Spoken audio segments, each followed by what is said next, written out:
Good morning students. कैसे हो प्यारे बच्चों। आज हम अंतर्राष्ट्रीय राजनीति में साम्यवादी गुट के विघटन के बारे में चर्चा करेंगे। जैसा कि आपको पिछले वीडियो में बताया गया था कि द्वितीय विश्व युद्ध के बाद सोवियत संघ के नेतृत्व में एक सुदृढ़ साम्यवादी राष्ट्रों का गुट उदित हुआ। पूर्वी यूरोप के सभी राष्ट्र इस गुट से संबद्ध हो गए और साम्यवादी गुट का पश्चिमी गुट के देशों के साथ उग्र शीत युद्ध प्रारंभ हुआ। बच्चों, आपको ध्यान ही होगा कि साम्यवादी राष्ट्रों का जो गुट था उसका नेता था सोवियत संघ और पश्चिमी गुट के देशों का जो नेतृत्व कर रहा था वो था संयुक्त राज्य अमेरिका।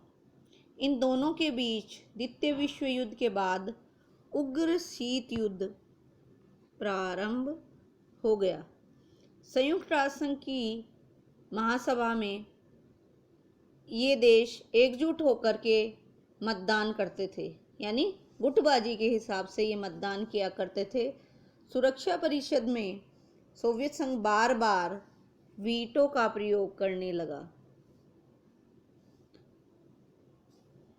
पूर्वी जर्मनी भी साम्यवादी गुट में शामिल हो गया और सोवियत संघ ने पश्चिमी देशों के गुटों और नाटो सीटों आदि के विरुद्ध वार्सा पैक्ट का निर्माण किया और साम्यवादी गुट ने धीरे धीरे जो तीसरी दुनिया के देश थे उनको अपना प्रभाव क्षेत्र बनाना प्रारंभ कर दिया। तीसरी दुनिया में महाशक्तियों की प्रतिस्पर्धा बढ़ने लगी और शस्त्रीकरण की होड़ प्रारंभ हुई और दुनिया में शांति की स्थापना के समर्थक लोग इससे चिंतित होने लगे। साम्यवादी गुट का अवसान किस प्रकार हुआ, अलग अलग देशों में किस प्रकार कम्युनिज्म या साम्यवाद कोलैप्स कर गया, उसका अवसान धीरे धीरे कैसे हुआ। काफ़ी सालों तक यूरोप साम्यवाद का मजबूत गढ़ रहा। सोवियत संघ तथा पूर्वी यूरोप के देश साम्यवादी तानाशाही के मजबूत दुर्ग माने जाते थे। जो सेकेंड वर्ल्ड वॉर था, द्वितीय विश्व युद्ध, उसके बाद पूर्वी यूरोप के देशों पर स्टालिन द्वारा तानाशाही थोप दी गई थी, किंतु 1989-91 के वर्षों में सोवियत संघ और पूर्वी यूरोप के साम्यवादी देश धीरे धीरे एक एक करके साम्यवादी निरंकुशता से मुक्त हो गए। यानी जो कम्युनिज्म था या जिसे हम कहें साम्यवाद या मार्क्सवाद लेनिनवाद, वो सारे इतिहास की कब्र में दफना दिए गए।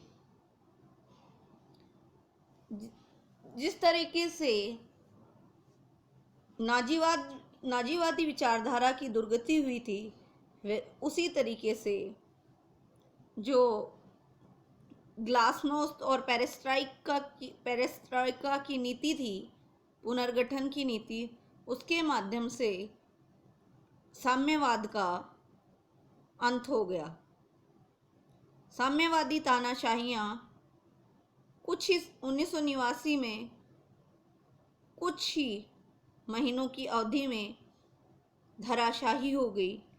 अल्बानिया को छोड़कर पूर्वी यूरोप की कम्युनिस्ट तानाशाहियाँ केवल 6 माह की अवधि के भीतर भीतर धराशाही हो गई। 1989-91 की जो ये साम्यवादी विरोधी क्रांति थी, वो इस दृष्टि से अलग है, अनोखी है कि उसके पीछे कोई सुसंगठित शक्ति नहीं थी। कम्युनिस्ट कुलतंत्रों ने कभी भी सर्वहारा को उसकी आवाज़ नहीं उठाने दी। फिर भी क्रांति हुई और साम्यवाद का अंत हो गया। कम्युनिज्म जो था वो ध्वस्त हो गया। ऐसा कहा जाता है कि गोर्बाचोव की पेरेस्ट्रोइका और ग्लासनोस्ट की नीतियां साम्यवाद के अंत के लिए उत्तरदायी थी, किंतु गोर्बाचोव के पूर्व भी संसार में ऐसे विचारशील लोग थे जिनका अनुमान था कि एक न एक दिन ऐसा अवश्य आएगा कि कम्युनिज्म के जुए में जूते लोग उसे उतार फेंकेंगे और कम्युनिज्म कोलैप्स कर जाएगा, कम्युनिज्म का अवसान हो जाएगा। लेकिन इस बात की आशा नहीं थी कि यह सब अचानक से इतना शीघ्र और बिना रक्तपूर्ण क्रांति के और बिना बाहरी सहायता के अपने आप हो जाएगा। केवल एक रोमानिया में कुछ रक्तपात हुआ, बाकी के जो देश थे साम्यवादी, उनमें रक्तहीन क्रांति, बिना रक्तपात के, बिना बाहरी सहायता के कम्युनिज्म का तख्ता पलट दिया गया। उदाहरण के लिए अगर हम हंगरी को लें तो हंगरी में 1956 में सोवियत कठपुतली सरकार की अवज्ञा करते हुए लाखों लोग बुडापेस्ट की सड़कों पर निकल आए थे और मांग की थी कि हंगरी से सभी सोवियत सैनिकों को हटा लिया जाए और हंगरी के आंतरिक विषयों में कोई हस्तक्षेप नहीं किया जाए और उसे सोवियत संघ के साथ पूर्ण आर्थिक एवं राजनीतिक क्षमता दी जाए। जनवरी 1989 में हंगरी में नवयुग का उदय हुआ। हंगरी की संसद ने स्वतंत्र राजनीतिक आंदोलनों के गठन की अनुमति देने वाला विधान पारित कर दिया और इस विधान में विभिन्न राजनीतिक दलों के गठन के अधिकार को मान्यता दे दी गई। 7 नवंबर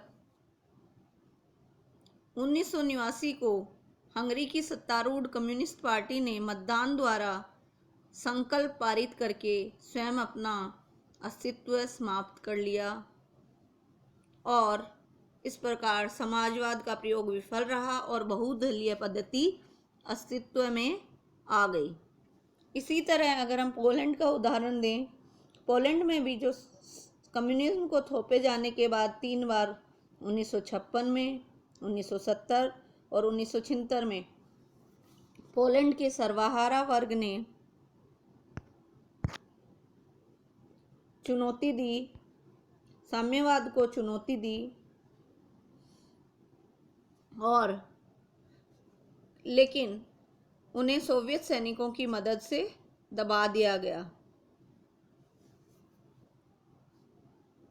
24 अक्टूबर 1989 को पोलैंड में सॉलिडेरिटी के नेतृत्व में सरकार की स्थापना हुई।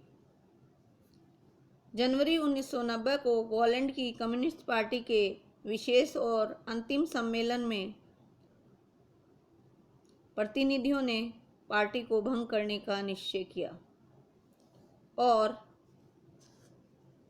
स्वतंत्र तथा लोकतांत्रिक चुनावों, बहुदलीय पद्धति वाले संसदीय लोकतंत्र और बाजार अर्थव्यवस्था की मांग की। रोमानिया में दिसंबर क्रांति में 17 दिसंबर 1989 को मार्क्सवादी सरकार को उखाड़ फेंक दिया गया। इसे दिसंबर क्रांति कहा जाता है। पूर्वी जर्मनी में अक्टूबर 1989 में प्राग ने पश्चिमी जर्मनी के साथ लगी अपनी सीमाएं खोल दी तो पूर्वी जर्मनी से लोगों का निष्क्रमण बढ़ गया। एरिक होनेकर के राज्य में हजारों लोग सड़कों पर निकल आए और उन्होंने सुधारों की मांग की। 18 अक्टूबर 1989 को स्टालिनवादी नेता का तख्ता पलट कर दिया गया और 1990 में पूर्वी जर्मनी में स्वतंत्र चुनाव कराए गए और इस प्रकार पूर्वी जर्मनी में साम्यवाद को विदाई दे दी गई। अब हम बात करते हैं चेकोस्लोवाकिया की। चेकोस्लोवाकिया में भी 1948 में चेकोस्लोवाकिया की इच्छा के विरुद्ध कम्युनिज्म थोपा गया था और जनवरी और 11 जून 1990 को नागरिक मंच आंदोलन, जिसे सिविक फॉर्म मूवमेंट भी कहा जाता है, उसने चेकोस्लोवाकिया के प्रथम स्वतंत्र चुनाव में डाले गए कुल मतों का 46% से अधिक मत प्राप्त करके जीत लिया और कम्युनिस्ट पार्टी उससे बहुत अधिक नीचे रह गई, हार गई। और जनवरी 1993 को चेकोस्लोवाकिया इतिहास के पन्नों में गुम हो गया और उसकी जगह दो स्वाधीन गणराज्य चेक तथा स्लोवाक का उदय हुआ। कौन कौन से? चेक तथा स्लोवाक, दो बन गए चेकोस्लोवाकिया, एक चेक और दूसरा स्लोवाक 1993 में। बुल्गारिया में भी साम्यवाद का दुर्ग बिना किसी रक्तपात के ही ढह गया। 1989-90 में पूर्वी यूरोप में उथल पुथल मची और इसके साथ ही बुल्गारिया में साम्यवाद का जो दुर्ग था वो बिना किसी रक्तपात के ढह गया। पूर्वी लोकतंत्र में लोकतंत्र की बयार बहने लगी। बर्लिन की दीवार का ढहना साम्यवादी के अंत से संबंधित बहुत ही महत्वपूर्ण घटना है। 9 नवंबर 1989 को एक युगांतरकारी घटना हुई जब पूर्वी जर्मनी ने अपने नागरिकों को पश्चिमी जर्मनी के साथ अपनी सीमा पार करने की खुली छूट दे दी और अपने ही हाथों बनाई गई बर्लिन की दीवार को अर्थहीन बना दिया गया, यानी बर्लिन की दीवार ढहा दी गई। बर्लिन दीवार के निर्माता जो होनेकर थे, होनेकर को अक्टूबर 1989 में पूर्व जर्मन कम्युनिस्ट पार्टी के नेता पद से हटा दिया गया, अपदस्थ कर दिया गया और होनेकर के पतन के 3 सप्ताह के अंदर ही बर्लिन की दीवार का पतन हो गया। और यह बर्लिन की जो दीवार थी वो साम्यवाद के अवसान से संबंधित महत्वपूर्ण घटना है। जर्मनी का एकीकरण, यह भी एक बहुत ही महत्वपूर्ण घटना है।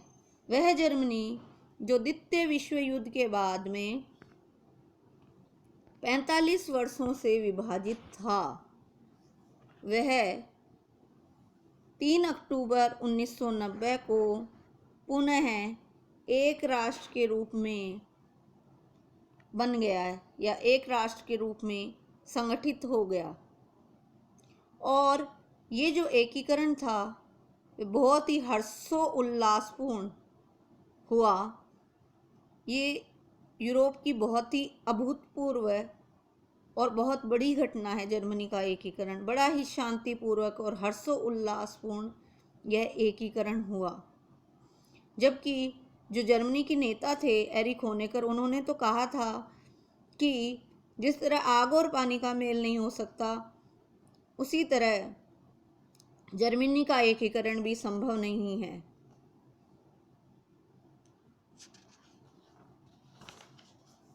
अब हम सोवियत संघ के विघटन के बारे में चर्चा करेंगे, जो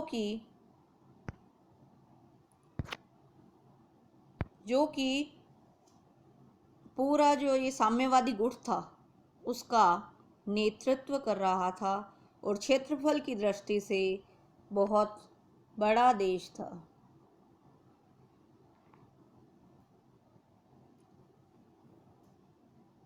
सोवियत संघ एशिया और यूरोप महाद्वीपों में फैला हुआ था। सोवियत संघ और सोवियत राष्ट्रपति गोर्बाचोव के पतन का आरंभ तो 19 अगस्त 1991 के षड्यंत्र से ही हो गया था, लेकिन इसका ठोस प्रमाण दिसंबर 1991 में मिला, जब गोर्बाचोव और बोरिस येल्सिन ने एक समझौते द्वारा सोवियत संघ के जो सभी केंद्रीय संस्थान थे उनको समाप्त करने का निर्णय लिया। गोर्बाचोव ने पार्टी के महासचिव पद से त्यागपत्र दे दिया और इसकी केंद्रीय समिति को भी भंग कर दिया गया। पार्टी की जायदाद का राष्ट्रीयकरण कर दिया गया और 25 दिसंबर 1991 को राष्ट्रपति पद से उन्होंने छुटकारा पा लिया। 26 दिसंबर 1991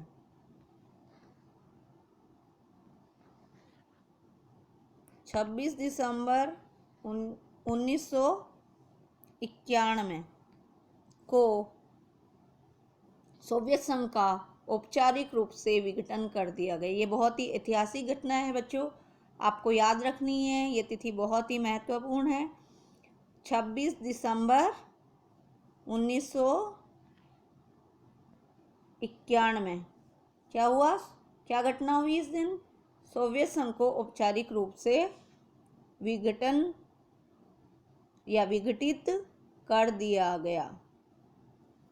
और जर्मनी के एकीकरण का भी आपको, उसकी तिथि भी आपको याद रखनी है।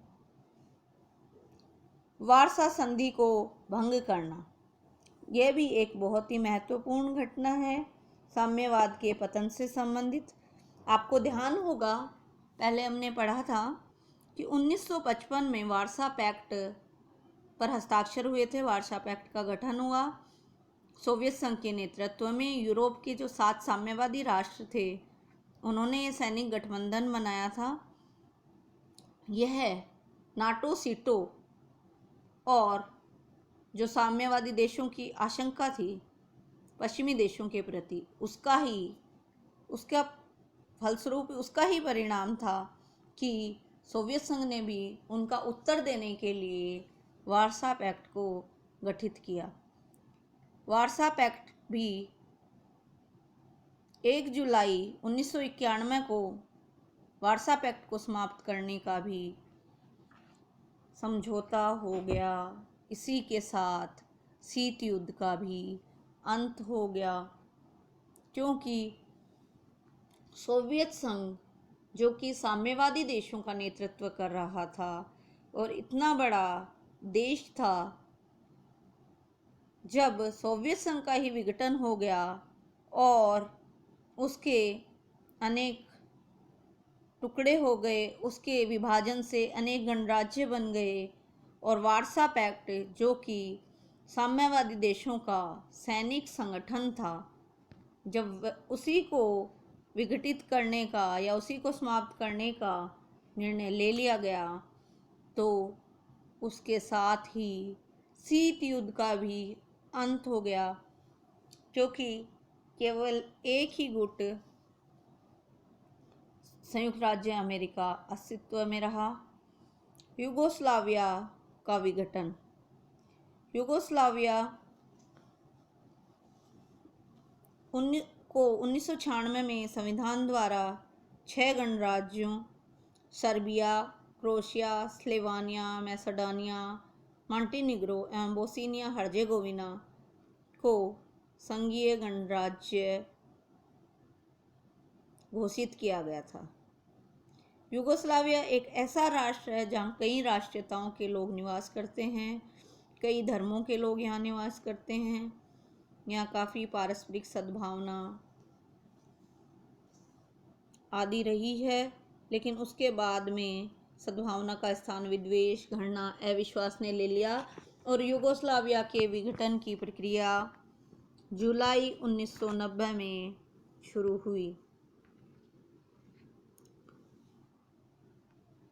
जब इसके एक गणराज्य सर्बिया ने स्वायत्तशासी प्रांत कोसोवो की अल्बानिया जाति ने सर्बिया से अपनी पृथकता की घोषणा कर दी, उस समय तब उसकी शुरुआत हुई यूगोस्लाविया के विघटन की।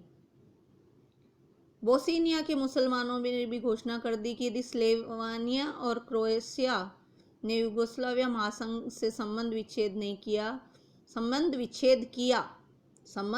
विच्छेद किया तो वे भी महासंघ से पृथक हो जाएंगे। 45 वर्ष तक साम्यवादी शासन चलने के बाद, साम्यवादी शासन के अंडर रहने के बाद 1990-91 में यूगोस्लाविया जैसा देश लोकतंत्र की ओर अग्रसर हुआ। यहाँ 1990 के विद्रोह के बाद संघीय गणराज्य बन गया। यूगोस्लाविया की संसद ने 4 फरवरी 2003 को एक नया संविधान स्वीकार किया। इसके अंतर्गत यूगोस्लाविया नाम का इसने त्याग कर दिया और देश को सर्बिया एवं मॉन्टेनेग्रो के संघ के रूप में नया नाम दिया। इस प्रकार हमने देखा कि किस प्रकार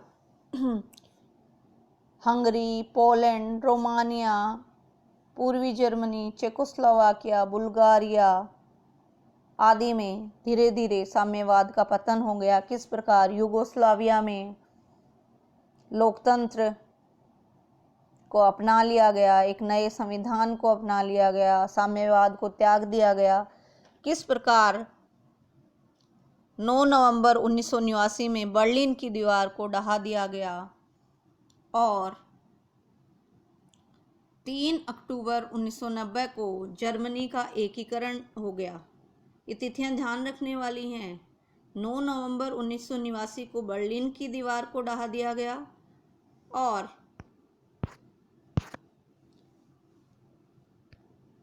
3 अक्टूबर 1990 को जर्मनी का एकीकरण हो गया। किस प्रकार सोवियत संघ का विघटन हो गया और 26 दिसंबर 1991 को किस प्रकार सोवियत संघ का विघटन कर दिया गया औपचारिक रूप से और 1 जुलाई 1991 को वार्सा पैक्ट भी समाप्त करने का समझौता हो गया। ये सभी चीज़ें साम्यवाद के पतन का कारण बनी और धीरे धीरे साम्यवाद के स्थान पर लोकतंत्र की हवा बहने लगी। अगले वीडियो में हम चर्चा करेंगे कि किस प्रकार जो साम्यवादी गुट का यह विघटन हुआ उसके अंतर्राष्ट्रीय राजनीति पर क्या क्या प्रभाव पड़े।